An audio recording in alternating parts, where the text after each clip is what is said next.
Warga RT 2, Kelurahan 8, Kelurahan Panambungan, Makassar, memanfaatkan reses anggota DPRD Kota Makassar untuk menyampaikan tentang kenaikan iuran BPJS di awal tahun 2020. Warga yang umumnya bekerja sebagai buruh harian mengeluhkan naiknya iuran BPJS Kesehatan. Iuran dengan tarif Rp25.000 untuk kelas 3 kadang sulit dibayarkan karena penghasilan yang tidak tetap, apalagi jika dinaikkan menjadi Rp45.000 per jiwa. Karena itu kasihan belum pilunas itu anunya disuruh lagi naik lagi, jadi biasa tidak bayar kasihan.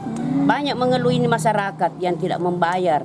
Banyak baru itu kalau di rumah sakit didendai, dipersusah, itu yang bikin masalah. Ya, Bu, harapannya sendiri sebenarnya bagaimana kalau BPJS itu mau utang? Kalau menurut saya itu jangan dikasih naik. Ya, saya tetap akan menyampaikan usulan dari warga ini untuk jangan dinaikkan. Ada juga sih yang meminta untuk disubsidi. Ada yang minta disubsidi. Ya apa yang mereka sampaikan itu saya